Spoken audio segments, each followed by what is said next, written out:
سورہ آل عمران آیت نمبر 15۔ آپ حضرات کے پاس پیج نمبر ہے 20۔ اعوذ باللہ من الشیطان الرجیم، بسم اللہ الرحمن الرحیم۔ قل أنبئكم بخير من ذلكم للذين اتقوا عند ربهم جنات تجري من تحتها الأنهار خالدين فيها وأزواج مطهرة ورضوان من الله والله بصير بالعباد۔ صدق الله العظيم۔ اللهم صل على محمد النبي الأمي وعلى آله وسلم تسليما كثيرا كثيرا۔ محترم سامعین کرام، اس آیت مبارکہ کا ترجمہ اللہ تبارک و تعالی ارشاد فرماتے ہیں، قل اُنبئکم بخیر من ذالکم، آپ کہہ دیجئے، فرما دیجئے، کیا میں تمہیں خبر نہ دوں ان سب سے بہتر چیزوں سے متعلق، للذین اتقوا، وہ لوگ یا ایسے لوگ جو اللہ تعالیٰ سے ڈرتے ہیں، عند ربہم جنات، ان کے رب کے ہاں ان کے لیے ایسے باغات ہیں، تجری من تحتها الانہار، جن کے نیچے نہریں بہہ رہی ہوں گی،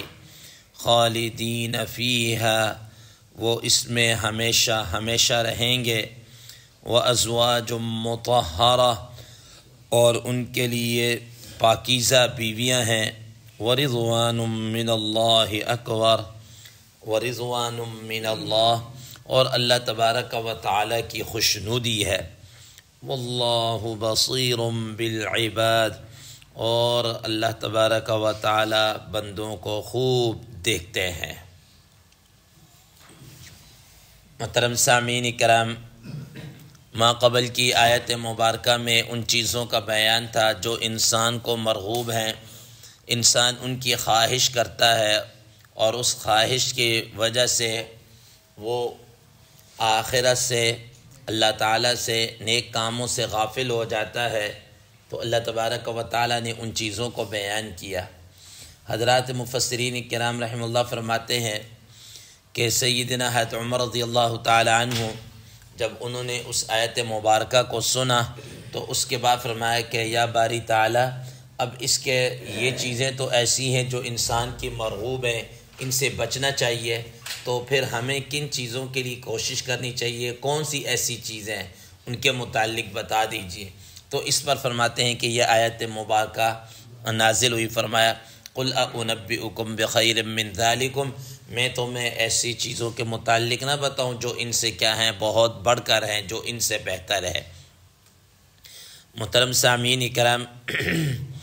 سب سے پہلی بات حضرات مفسرین کرام رحمہ اللہ یہ فرماتے ہیں کہ اگر تھوڑا سا غور کیا جائے تو ما قبل کی آیت مبارکہ میں اللہ تبارک و تعالی نے تقریباً 6 چیزیں بیان فرمائی ہیں، 6 چیزیں جن سے جو انسان کو غافل کر سکتی ہیں، یا جو انسان کو مرغوب ہیں یا محبوب ہیں، یا جن کی وہ خواہش رکھتا ہے۔ ان میں سے عورتیں ہیں، نمبر 2 بیٹے ہیں، سونے چاندی کے ڈھیر ہیں، اور نمبر 4 گھوڑے ہیں، اسی طرح نمبر 5 چوپائے ہیں، اور اسی طرح نمبر 6 کھیتی۔ یہ ان 6 چیزوں کو بیان کیا گیا۔ اب اس کے مقابلے میں اللہ تبارک و تعالی نے اس آیت مبارکہ کے اندر صرف 3 چیزوں کو بیان کیا ہے۔ نمبر 1 کہ اللہ تبارک و تعالیٰ کی طرف سے ان کو ایسے باغات ملیں گے جن کے نیچے نہریں بہہ رہی ہوں گی۔ اور نمبر 2 فرمایا کہ ان کے لیے پاکیزہ بیویاں ہوں گی، اور تیسرے نمبر پر فرمایا ورضوان من اللہ، اور اللہ تبارک و تعالی کی طرف سے ان کے لیے خوشنودی ہے، رضا ہی رضا ہے۔ حضرات مفسرین کرام رحمہ اللہ فرماتے ہیں کہ وہاں پر 6 چیزوں کا تذکرہ اور یہاں پر جناب صرف 3 چیزوں کا تذکرہ، ایسا کیوں ہے؟ حضرات مفسرین کرام رحمہ اللہ فرماتے ہیں کہ پہلی چیز مثلا بیٹے ہیں، اولاد ہے، وہاں پر جنت کے اندر اس وجہ اس کا تذکرہ نہیں کیا کہ دنیا کے اندر انسان کی اولاد ہوتی تو وہ یہ سمجھتا ہے کہ میرا بڑھاپے کے اندر میرا سہارا ہوگا، یا مرنے کے بعد میرا یہ ولی وارث بنے گا وغیرہ ذالک۔ فرمایا کہ جنت کے اندر نہ اس سہارے کی ضرورت پڑے گی، نہ ہی وہاں پر موت آئے گی کہ نام وغیرہ کا ہو، اس وجہ سے اس کا ذکر ہی نہیں کیا۔ اور اس وجہ سے بھی فرماتے ہیں کہ ذکر نہیں کیا کہ انسان کی جو اولاد ہے، جو انسان کی اولاد ہے وہ اس کو جنت کے اندر اس کو مل جائے گی، اس کی اولاد اس کو مل جائے گی۔ خود قرآن مجید میں آپ حضرات نے پڑھا 27واں پارہ سورہ طور کے اندر فرمایا والذین آمنوا واتبعتهم ذریتهم بایمان الحقنا بهم ذریتهم، کہ اہل ایمان کی وہ اولاد جو وہ بھی ایمان لے کر آئے ہوں گے اور اسی طریقے سے انہوں نے اعمال صالحہ سر انجام دیے ہوں گے، کفر اور شرک سے بچتے رہیں گے، فرمایا کہ کل قیامت والے دن اللہ تبارک و تعالیٰ ان کی اولادوں کو ان کے ساتھ ہی اٹیچ کر دیں گے، ان کے ساتھ ہی ہوں گے، ٹھیک؟ تو اس وجہ سے وہاں پر ان کی اولاد مل جائے گی۔ اور اگر کسی کی دنیا کے اندر رہ کر اولاد نہ ہو، یا وہاں پر جا کر اگر کسی کو کوئی خواہش ہو کہ میری اولاد ہونی چاہیے، مجھے بیٹا ملے یا کچھ اس طرح کی اولاد ہونی چاہیے، حدیث مبارکہ میں آتا ہے، جامع ترمذی کی حدیث مبارکہ ہے، فرمایا کہ جو آدمی ایسی خواہش کرے گا اللہ تبارک و تعالیٰ کی طرف سے فوراً ہی کہ کیا ہو جائے گی کہ وہ جو اس کی بیوی ہے یا جو بھی وہ حاملہ ہوگی، اور اس کے بعد وہ بچہ جنے گی، اور بچہ جننے کے بعد اس کا وہ بیٹا، اور وہ بیٹا بھی دیکھتے دیکھتے بڑا ہو جائے گا۔ یہ نہیں کہ یہ سارا پروسیجر بالکل دیکھتے ہی دیکھتے یہ سارا کچھ ہو جائے گا، چند منٹوں میں آپ کہہ لیجیے دنیا کے حساب سے اس طرح دیکھتے ہی دیکھتے یہ سارا عمل کیا ہے ہو جائے گا۔ اس وجہ سے اللہ تبارک و تعالیٰ نے اس کو ذکر نہیں کیا۔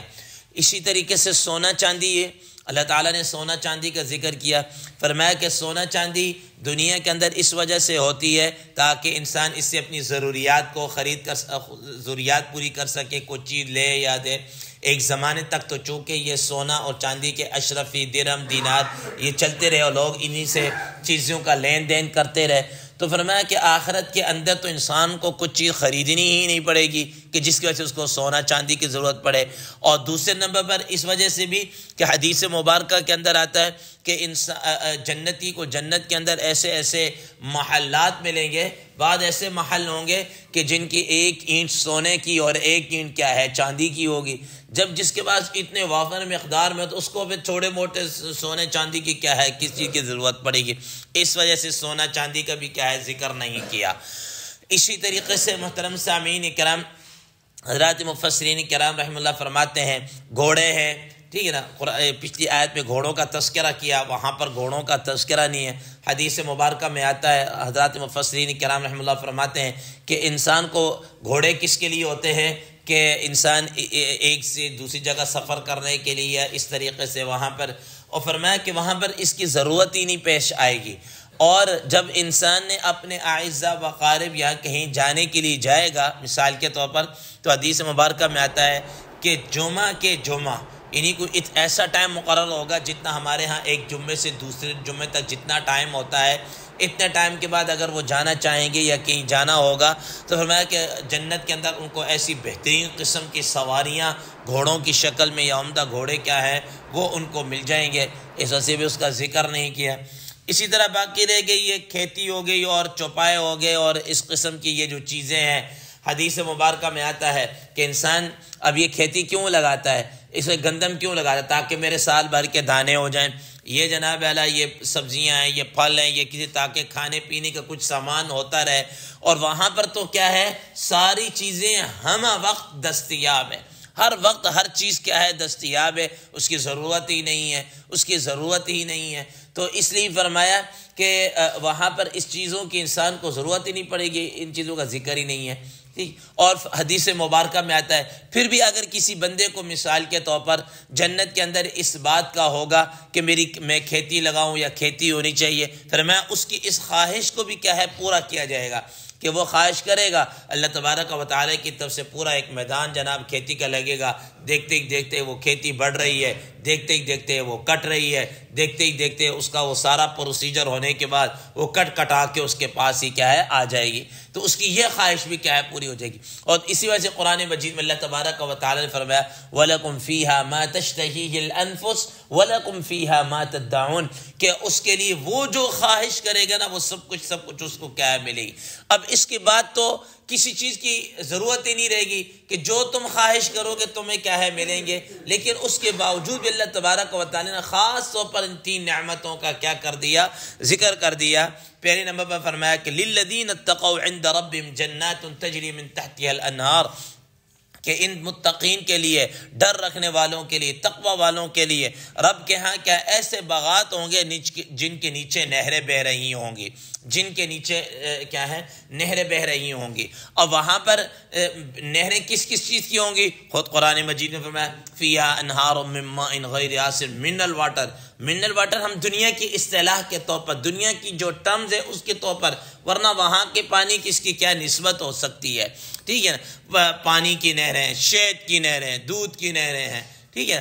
جب وہاں پر دودھ کی نہریں ہوں گی تو وہاں پر چوپایوں کی کیا ضرورت ہے، ان کی کیا ضرورت ہے، اس لیے فرمایا کہ وہاں پر ایسے. اور فرمایا خالدین فیہا، اور اس کے اندر ہمیشہ رہیں گے، کھائیں گے پیئیں گے. حدیث مبارکہ میں آتا ہے رسول اللہ صلی اللہ تعالیٰ علیہ وسلم نے فرمایا کہ حدیث مبارکہ مفہوم ہے ایک آدمی جنتی اتنا کھائے گا جتنا دنیا کے اندر 100 آدمی کھاتے ہیں نا، اتنا وہ ایک آدمی کیا ہے کھائے گا، اتنا وہ ایک آدمی کھائے. لیکن اس کے باوجود ایسا نہیں ہے کہ پیٹ خراب ہو جائے یا کوئی جناب اللہ بولو براز یا کوئی اس طرح پخانا، کوئی چکر نہیں. حدیث مبارکہ میں آتا ہے رسول اللہ صلی اللہ علیہ وسلم لا یبولون ولا یتغوطون، نہ وہ پیشاب کریں گے نہ وہ کہ پخانا وغیرہ کریں گے، حتیٰ کہ نہ ہی ان کے یہ ناک میں، گلے میں، منہ میں جو بلغم سی آتی یہیں تک نہیں ہوگا. حدیث مبارکہ میں آتا ہے بلکہ ایک کیا کہتے ہیں ان کو پسینہ آئے گا، اور پسینہ بھی ایسا خوشبودار ہوگا وہ ساری چیزیں ہضم. اور بعض روایات میں آتا ہے کہ ایک ڈھکار آئے گا، اور ڈھکار بھی ایسا اس کی خوشبو جو نا کستوری والی اور اس طریقے سے ہوتی ہے. یہاں پر تو ہم مثال کے طور پر کھا لیں، خاص طور پر اگر انسان مولی کھا لے تو ڈھکار آتا تو عجیب سی سمیل اور ساری اندر سے، ٹھیک ہے نا. تو وہاں پر فرمایا کہ ایسا ڈھکار اور ایسا پسینہ آئے گا کہ کستوری اور اس طرح خوشبودار ہوگا، ٹھیک ہے نا. اور سارا کھایا پیا سب کچھ کیا ہو جائے گا، ہضم ہو جائے گا. تو فرمایا خالدین فیہا وازواج مطہرات، اور وہاں پر کیا ہوں گی نیک اور پاکیزہ بیویاں ہوں گی، بہترین قسم کی بیویاں ہوں گی، ٹھیک ہے. محترم سامعین کرام، انسان حیران رہ جاتا ہے کہ بعض روایات میں انسان سنتا ہے نا کہ ایسی بیویاں اور ایسی اللہ تبارک و تعالیٰ وہاں پر حور انسان کو عطا کریں گے کہ جسم کے اندر کی چیزیں کیا ہے نظر آ رہی ہوں گی، یعنی گودا اور اس قسم کی چیزیں اس طرح کی نظر آ رہی ہوں گی. پہلے بندہ یہ نہیں سا، آج کل کی اس دور کے اندر سوشل میڈیا کے اندر ایسی اللہ تبارک و تعالیٰ کی مخلوق وہ شیئر کرتے نا کہ بعد ایسی فش آتی ہیں کہ انسان دیکھتا بالکل ایسے جیسے شیشے کا شیشہ ہے، ٹھیک ہے نا. ان کے اندر یا اللہ ان کے جو نا وہ کدھر ہے، میدا کدھر ہے، جگر کدھر ہے، اور پھیپڑے، اور یہ بالکل وائٹ اور سب چیزیں جناب اللہ اس کے اندر نظر ہی نہیں آ رہا کہ اس کے اندر کوئی چیز ہے یا نہیں ہے. اس طرح کی بالکل شیشے کی طرح اس طرح یہ انسان اللہ تعالیٰ دنیا کے اندر دکھا رہا ہے، ٹھیک ہے نا. وہاں پر تو انسان اس کا آپس میں کمپیئر کیا ہی نہیں جا سکتا، ٹھیک ہے نا. تو فرمایا کہ ایسی پاکیزہ بیویاں ہوں گی وہاں پر انسان،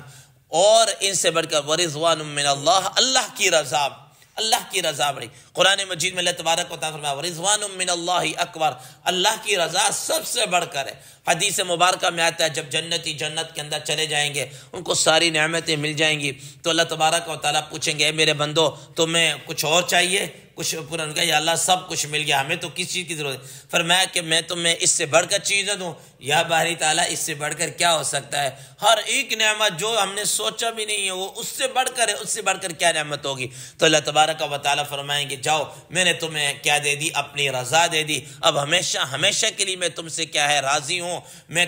تم سے اس کے بعد کبھی بھی کیا ہے ناراض نہیں ہوگا. اپنی ہمیشہ کے لیے کیا ہے رضا. تو یہ اس سے جنتیوں کی اور خوشیاں کیا ہو جائیں گی؟ دو بالا ہو جائے گی۔ تو اسی فرمایا کہ جنت کے اندر یہ نعمت ہے اور یہ سب ہمیشہ ہمیشہ کے لیے ملے گی۔ اب ان سب کو پتہ چل جائے گا کہ اب یہ نعمتیں ہم سے چھینی نہیں جائیں گی، ہم اس جنت کے اندر ہمیشہ ہمیشہ کے لیے رہیں گے۔ تو فرمایا کہ میں نبی صلی اللہ علیہ وسلم گویا فرمایا تمہیں میں ان چیزوں کی بڑھ کر تمہیں خبر نہ دوں، ان کے لیے انسان کو کیا ہے تگ و دو کرنا چاہیے، ان کی رغبت کرنی چاہیے، چاہے جائے کہ وہ جو پچھلی چیزیں بیان کی ہیں آج ہیں کل نہیں ہیں، آج کسی کے پاس کل کسی کے پاس، تو اس لیے ہمیں ان چیزوں کی رغبت کرنی چاہیے جو ہمیشہ ہمیشہ کیا رہنے والی۔ فرمایا واللہ بصیر بالعباد، اور اللہ تبارک و تعالی بندوں کو خوب دیکھنے والے ہیں کہ کون اعمال صالحہ کر رہا ہے، کون کیا کر رہا ہے۔ ہر ایک چیز انسان جناب اللہ اس کو کیا ہے، ایک ایک چیز جو نوٹ کر رہا ہے اللہ تبارک و تعالیٰ کے وہ علم کے اندر ہے، اللہ تعالیٰ اس کو نوٹ کر رہے ہیں اور دیکھ رہے ہیں۔ اللہ تبارک و تعالیٰ سے دعا ہے